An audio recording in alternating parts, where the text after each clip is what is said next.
जरा एक स्थिति की कल्पना कीजिए। मतलब मान लीजिए कि किसी इंसान के पास दुनिया के सबसे खतरनाक और शक्तिशाली हथियार का पूरा कंट्रोल है। एक ऐसी असीमित ऊर्जा ना, जिससे वो पूरी दुनिया को बस पल भर में अपने अधीन कर सकता है।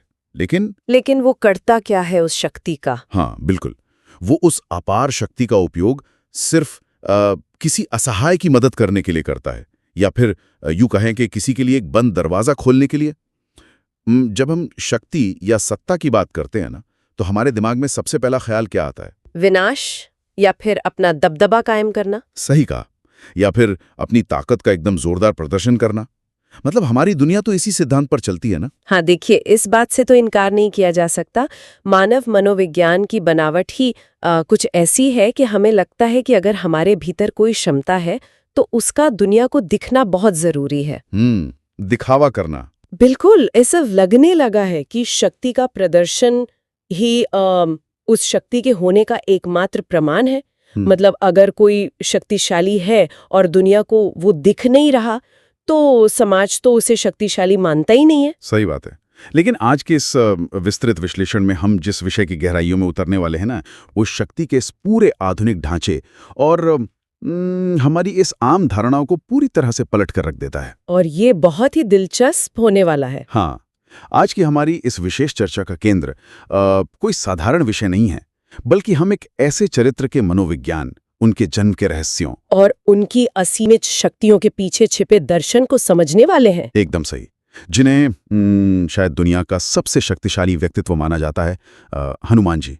और सुनने वालों की जानकारी के लिए मैं बता दूं कि हमारे आज के इस गहन अध्ययन का मुख्य आधार है YouTube चैनल मेरे सखा पर इंद्रेश जी महाराज द्वारा दी गई कथा के कुछ बेहद खास अंश। हाँ, और यहाँ शुरुआत में ही ये स्पष्ट करना बहुत जरूरी है कि आज की हमारी ये चर्चा केवल एक पौराणिक कथा को, मतलब बस एक कहानी की तरह दोहराना भर नहीं है। बिल्कुल नहीं। हमारा मुख्य उद्देश्य इसके पीछे छिपे उन गहरे अर्थों और मनोवैज्ञानिक पहलुओं को समझना है।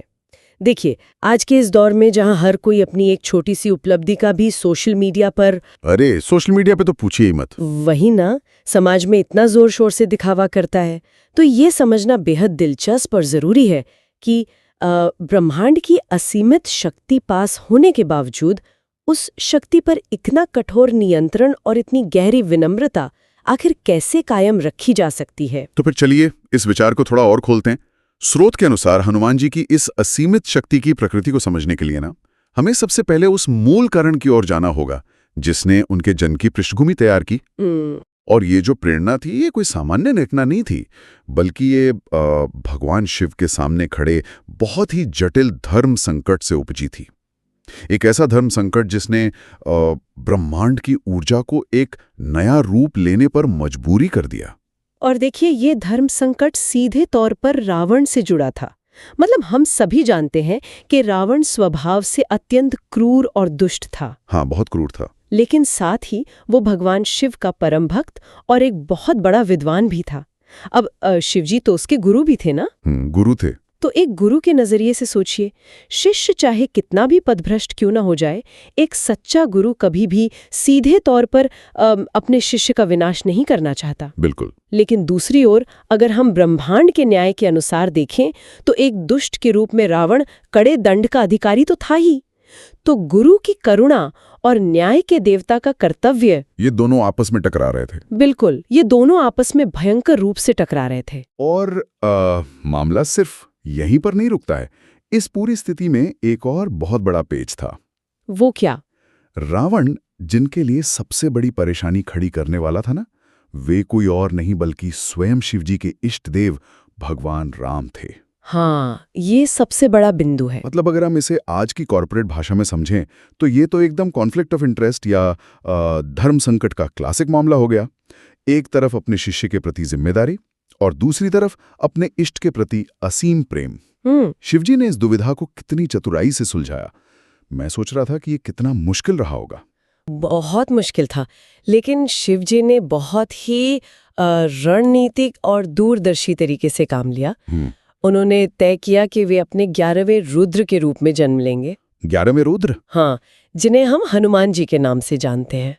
यहाँ ये समझना जरूरी है कि रुद्र शिवजी का वो स्वरूप है जो अत्यंत उग्र है, जो दुखों का और दुष्टों का नाश करता है। अच्छा। तो 11वां रुद्र अवतार लेकर शिवजी ने एक पंथ दो काज का मार्ग चुना। Smart move. बिल्कुल। इस तरह वो सीधे तौर पर अपने ही शिष्य रावण को मृत्युदंड दिए बिना उसके अहंकार के टूटने और उसके वध का एक प्रमुख कारण भी बनेंगे। परोक्ष रूप से। हाँ, और सबसे महत्वपूर्ण बात, वे एक सेवक के रूप में अपने इष्ट भगवान राम की प्रत्यक्ष सेवा भी कर पाएंगे। और इस पूरी घटना में स्रोत एक बहुत ही गहरे सामाजिक और दार्शनिक पहलू को भी उजागर करता है। वो पहलू क्या है, जरा विस्तार से समझाइए ना। देखिए, ये शिव और राम के बीच के संबंध की गहराई है। समाज में अक्सर हम देखते हैं कि लोग अलग अलग गुटों या संप्रदायों में बंट जाते हैं।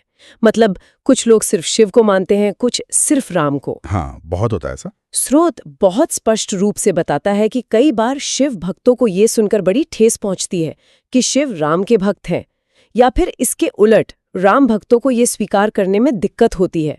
लेकिन असल वास्तविकता ये है कि शिव जी राम का नाम सुनकर अत्यंत प्रसन्न होते हैं। मतलब जब कोई सच्चे मन से राम का नाम जपता है ना, तो महादेव स्वयं उसे सुनने के लिए प्रकट हो जाते हैं। अरे वाह, ये तो आपसी सम्मान का सबसे उच्चतम स्तर है।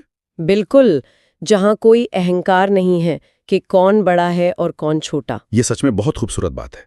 मतलब ये हमें सिखाता है कि जब सबसे बड़े देवता भी एक दूसरे का सम्मान करने में तनिक भी संकोच नहीं करते, तो फिर हम इंसानों के बीच ये श्रेष्ठता की होड़ कितनी व्यर्थ है। एकदम सही बात है। तो शिवजी ने अवतार लेने का ये महान निर्णय तो ले लिया, लेकिन शिवजी की इस असीम ऊर्जा, उनके इस ब्रह्मांडीय तेज को धारण करने के लिए पृथ्वी पर किसी विशेष पात्र की आवश्यकता भी तो पड़ी होगी। बिल्कुल पड़ी होगी। क्योंकि मतलब शिव की ऊर्जा को संभालना किसी साधारण इंसान या भौतिक शरीर के बस की बात तो हो नहीं सकती। हाँ, ये एक बहुत ही तार्किक बिंदु है।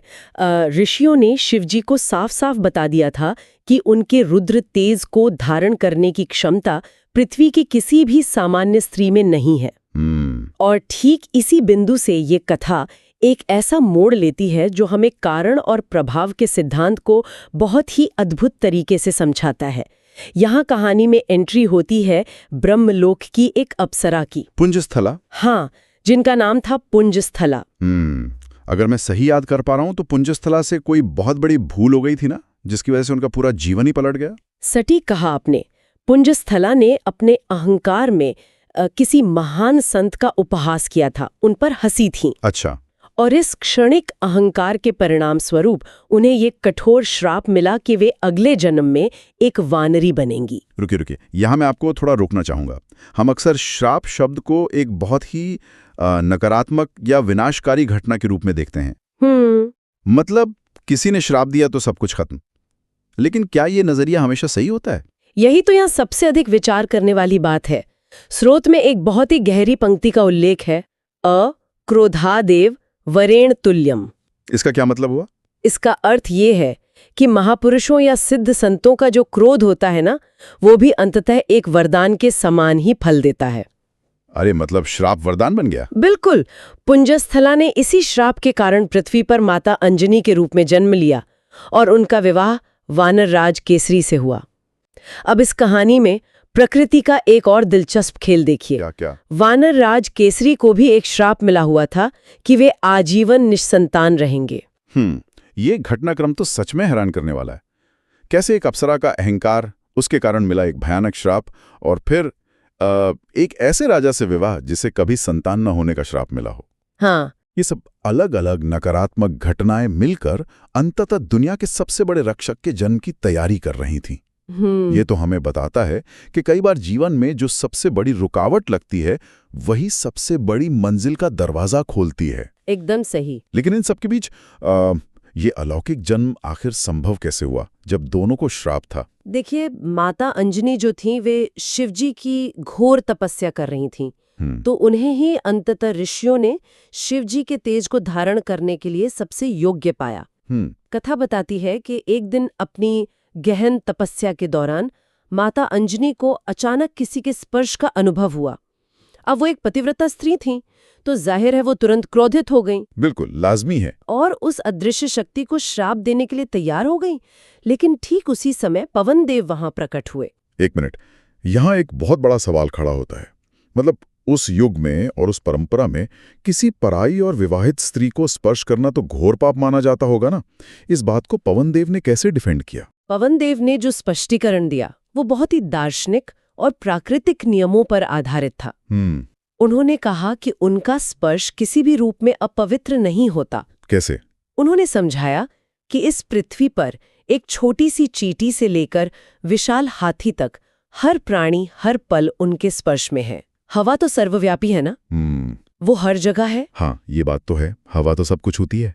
लेकिन उन्होंने माता अंजनी को ये विशेष स्पर्श इसलिए किया क्योंकि उन्हें स्वयं ऋषियों और देवताओं से ऐसा करने की आज्ञा मिली थी। तो ये आज्ञा क्या थी और पवन देव ने माता अंजनी तक पहुंचाया क्या? हुआ ये था कि जब भगवान शिव ने एक बार भगवान विष्णु का अत्यंत मनमोहक मोहिनी रूप देखा था, तो वे भीतर तक आनंदित हो गए थे और प्रेम के उस अतिरेक में उनके नेत्रों से कुछ प्रेमाश्रु यानी प्रेम के आंसू गिरे थे। अच्छा। माता अंजनी के कर्णपुट यानी उनके कान के माध्यम से उनके भीतर स्थापित किया। कान को वैसे भी ज्ञान और श्रवण का मार्ग माना जाता है। ओह, तो इसी रहस्यमयी प्रक्रिया के कारण हनुमान जी के 3 पिता माने जाते हैं? बिल्कुल। भगवान शिव, क्योंकि वो मूल रूप से उनका ही अंश है। पवन देव, जिन्होंने उस ऊर्जा को धारण कर माता अंजनी तक पहुंचाया, और वानरराज केसरी, जो माता अंजनी के पति है। ये बहुत अद्भुत है। हाँ, और इस तरह ब्रह्मांड की सबसे बड़ी और सबसे संतुलित ऊर्जा ने आकार लिया। जन्म के बाद सभी प्रमुख देवताओं ने आकर उन्हें अपनी अपनी अलौकिक शक्तियां प्रदान की।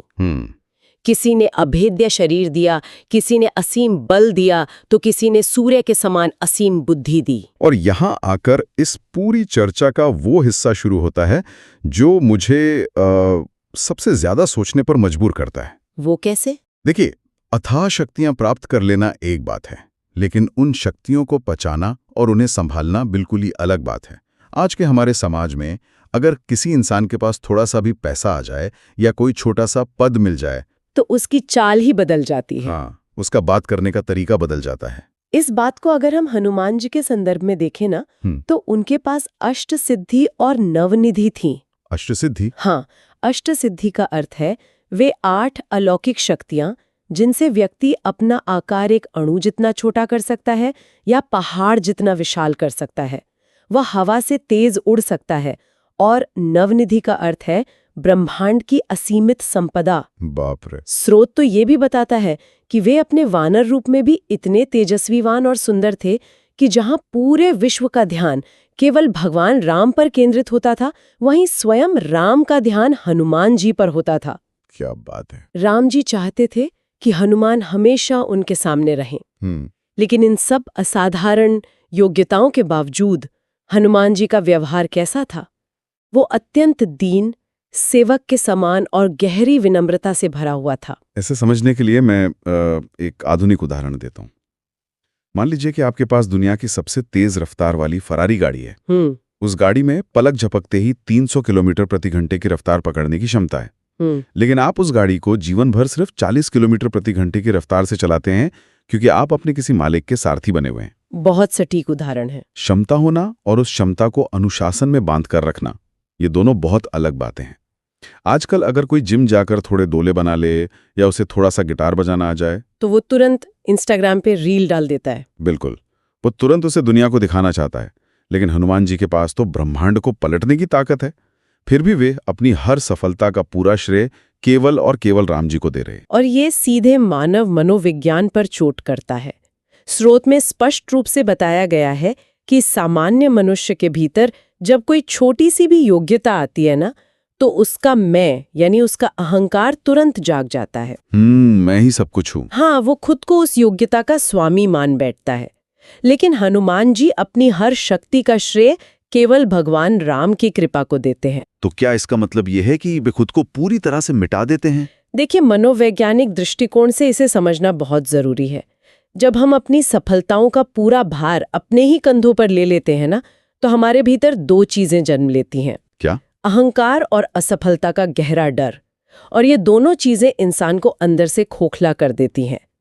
लेकिन जब हम अपनी उस योग्यता को किसी उच्च उद्देश्य को समर्पित कर देते हैं तो हम उस अहंकार के भार से पूरी तरह से मुक्त हो जाते हैं। ये तो बहुत गहरी बात है। हनुमान जी का यही समर्पण उन्हें इतना महान बनाता है। उनका अपनी सफलताओं का श्रेय राम को देना उनकी कमजोरी नहीं है, बल्कि ये अहंकार से बचने का उनका सबसे बड़ा मनोवैज्ञानिक अस्त्र है। सच में एक बहुत गहरा विचार है। और हनुमान जी ने अपने इस अहंकार को कितने मोटे आवरण से ढक कर रखा था, इसका अंदाजा तो इसी बात से लगाया जा सकता है कि खुद उनकी जन्म देने वाली मां को उनकी क्षमता पर संदेह हो गया था। आप लंका के महायुद्ध के बाद घटी उस बेहद मार्मिक घटना की बात कर रहे हैं ना? जी हाँ। कथा के अनुसार जब लंका का भीषण युद्ध समाप्त हुआ और भगवान राम पुष्पक विमान में बैठकर वापस अयोध्या लौट रहे थे, तब रास्ते में एक बहुत ही भावुक घटना घटी। हाँ, विमान जब दंडा करने के क्षेत्र के ऊपर से गुजर रहा था, जिसे आज हम नासिक के आसपास का क्षेत्र मानते हैं, जो उनका जन्मस्थान है। बिल्कुल। तो हनुमान जी एकदम शांत हो गए और उनकी आंखों से आंसू छलक पड़े। उन्होंने बहुत संकोच के साथ राम जी से कहा कि प्रभु, नीचे मेरी जन्मभूमि है और मैंने बहुत लंबे समय से अपनी माता अंजनी के दर्शन नहीं किए हैं। और इसके बाद राम जी की संवेदनशीलता देखिए। उन्होंने एक पल की भी देरी नहीं की। हाँ, विमान को वहीं रुकवा दिया। उन्होंने ये तर्क नहीं दिया कि हमें अयोध्या पहुंचने में पहले ही बहुत देर हो चुकी है। वे स्वयं सीता जी और पूरी सेना के साथ अंजनी माता से भेंट करने गए। वहां का दृश्य किसी को भी भावुक कर देने वाला था। इतने असीम बलशाली हनुमान जी अपनी मां को देखते ही एक छोटे शिशु की तरह उनसे लिपट गए। लेकिन कहानी में असली तनाव तब आता है जब माता अंजनी लंका के युद्ध का पूरा विवरण सुनती हैं। और ये विवरण सुनाया भी खुद हनुमान जी ने था। तो जाहिर है उन्होंने बड़े उत्साह से बताया होगा कि कैसे समुद्र पार किया, आग लगाई, लक्ष्मण जी को शक्ति बाल लगा और वे पूरा पहाड़ उखाड़ लाए। हाँ। सामान्य तौर पर तो कोई भी माँ ये सब सुनकर गर्व से फूल जाती ना। लेकिन यहाँ प्रतिक्रिया बिल्कुल उल्टी थी। माता अंजनी ये सब सुनकर प्रसन्न होने के बजाय अत्यंत विचलित और निराश हो गईं। एक माँ के लिए ये निराशा बहुत अजीब है। उन्हें निराशा क्यों हुई? उनका तर्क एक माँ के असीम प्रेम से उपजा था। माता अंजनी ने कहा कि अगर वहां युद्ध में हनुमान मौजूद था तो फिर राम जी को इतना कष्ट क्यों उठाना पड़ा? अच्छा। उनके अनुसार हनुमान तो अकेला ही अपने एक प्रहार से पूरी लंका को पाताल में भेज सकता था। तो माता अंजनी को ये लग रहा था कि मेरे शक्तिशाली बेटे के होते हुए राम जी को पुल बनाने के लिए पत्थर क्यों ढोने पड़े, इतना लंबा युद्ध क्यों लड़ना पड़ा? बिल्कुल। माता अंजनी को लगा कि हनुमान ने अपनी पूरी क्षमता का उपयोग ही नहीं किया। अब जब ये सारी बातें वहां खड़े लक्ष्मण जी सुन रहे थे ना, तो उन्हें लगा कि माता अंजनी शायद अपने पुत्र के बल का कुछ ज्यादा ही अहंकार कर रही हैं। लक्ष्मण जी का ऐसा सोचना स्वाभाविक भी था। किसी ने हनुमान जी को पूरी लंका को अकेले नष्ट करते हुए देखा तो था नहीं। तो फिर लक्ष्मण जी के मन का ये संशय कैसे दूर हुआ? माता अंजनी बहुत ज्ञानी थी। वे तुरंत समझ गईं कि लक्ष्मण जी को संशय हो रहा है। तब उन्होंने एक बहुत ही अविश्वसनीय कार्य किया। वे थोड़ी दूर स्थित एक विशाल पर्वत की ओर देखने लगीं। हनुमान जी को देखते हुए उनके भीतर मात्र प्रेम इतना उमड़ा कि उनके पयोधर से दूध की मात्र एक बूंद छलककर सामने वाले उस विशाल पर्वत पर जा गिरी। सिर्फ एक बूंद? हाँ, दूध की सिर्फ एक बूंद। और जैसे ही वो एक बूंद उस पर्वत के शिखर पर गिरी, वो पूरा का पूरा पर्वत बीच से भयंकर आवाज के साथ फट गया। बाप रे! वहां से एक भयानक ज्वालामुखी फूट पड़ा। ये विनाशकारी दृश्य देखकर लक्ष्मण जी समेत वहां खड़े सभी लोग सन्न रह गए। ये तो रोंगटे खड़े कर देने वाला दृश्य है। मैं यहाँ थोड़ा रुककर गहराई में जाना चाहूंगा। क्या माता अंजनी का वो प्रदर्शन महज एक अहंकार भरा शक्ति प्रदर्शन था? नहीं, ये कोई शक्ति प्रदर्शन नहीं था। ये एक माँ का पूरी दुनिया को दिया गया स्पष्ट संदेश था कि मेरे बेटे की क्षमता को कम मत आंकना। अब यहाँ एक बहुत ही तार्किक सवाल खड़ा होता है। माता अंजनी के इस प्रदर्शन ने यह साबित कर दिया कि हनुमान जी वाकई में अकेले पूरी लंका का नाश कर सकते थे। तो फिर उन्होंने ऐसा क्यों नहीं किया? अगर आपके पास किसी समस्या को जड़ से खत्म करने की ताकत है, तो आप क्यों अपने साथियों को इतना संघर्ष करने देंगे? और सुनने वालों को ये जानकर हैरानी होगी कि इसी सवाल का जवाब स्वयं भगवान राम ने दिया। राम जी ने माता अंजनी से कहा कि हनुमान जी को अपने बल पर कोई संशय नहीं है, लेकिन हनुमान की सबसे बड़ी विशेषता उनका बल नहीं है, बल्कि ये है कि वे बिना मेरी आज्ञा के एक कदम भी नहीं उठाते। मतलब उन्होंने रावण को सिर्फ इसलिए नहीं मारा क्योंकि राम जी ने उन्हें ऐसा करने का कभी आदेश ही नहीं दिया था। यही परम सत्य है। हनुमान अपनी हर असीम शक्ति को अपने स्वामी के अधीन रखते हैं। उनके लिए अनुशासन और समर्पण उनके बल से कहीं अधिक बड़ा है। ये अनुशासन के बात तो बहुत गहरी है, लेकिन मुझे स्रोत में बताई गई वो युद्ध नीति वाली बात भी याद आ रही है जिसने मुझे सबसे ज्यादा चौंकाया था। रावण की सेना में कुछ ऐसे भी योद्धा थे ना जिन्हें मारा ही नहीं जा सकता था। हाँ, चिरंजीवी दानव, उन्होंने अमृत पी रखा था। वे किसी भी अस्त्र से मर ही नहीं सकते थे। तो जब वे अमर योद्धा सामने आए तो हनुमान जी ने क्या किया? यह हिस्सा तो सच में अंतरिक्ष विज्ञान का अद्भुत संगम है। बिल्कुल, हनुमान जी ने उन अमर योद्धाओं को अपनी विशाल पूंछ में लपेटा और आकाश की ओर इतनी जबरदस्त गति से फेंका कि वे पृथ्वी के गुरुत्वाकर्षण, जिसे हम विज्ञान में एस्केप वेलोसिटी कहते हैं, उसकी सीमा को ही पार कर गए। अरे वाह! मतलब जो दुश्मन मर नहीं सकता उसे सीधे पृथ्वी की कक्षा के ही बाहर फेंक दो ताकि वो कभी वापस ही ना आ सके। हाँ, और कथा मानती है कि वे आज भी अंतरिक्ष में भटक रहे हैं। हनुमान जी के इसी व्यक्तित्व पर राम जी ने कहा था, तब प्रताप रघुनाथ। हनुमान जी अपनी हर सफलता को राम जी का ही प्रताप मानते हैं। अगर हम आज के इस पूरे विस्तृत विश्लेषण को समेटें तो जो सबसे बड़ी सीख उभर कर आती है वो ये है कि असली ताकत केवल शारीरिक बल या तेज बुद्धिमत्ता में नहीं है। असली ताकत उस नियंत्रण और विनम्रता में है जो यह तय करती है कि उस बल का उपयोग कब और कैसे करना है। मैं पूरी तरह सहमत हूँ। अपनी सफलताओं का स्वामी खुद को ना मानना ही अहंकार को खत्म करता है। उस शक्ति को पचाना और उसे सही दिशा में मोड़ना असली महानता है। इस पूरी चर्चा के अंत में एक बहुत ही गहरा सवाल सामने आता है जो हर किसी को अपने भीतर झांकने पर मजबूर कर देगा। हम सभी के भीतर कोई ना कोई विशेष योग्यता जरूर होती है, लेकिन सोचने वाली बात यह है कि क्या हम अपनी उस ऊर्जा को सिर्फ दिखावा करने में खर्च कर रहे हैं या फिर हम हनुमान जी की तरह अपनी शक्तियों को सहेज कर रख रहे हैं ताकि जब जीवन में सच में कोई बड़ा उद्देश्य सामने आए तब हम बिना किसी अहंकार के अपनी पूरी क्षमता का उपयोग कर सकें। अपनी ऊर्जा का सही उपयोग कहाँ करना है, इस पर जरूर विचार कीजिएगा। हमारे इस विशेष अध्ययन में आज के लिए इतना ही।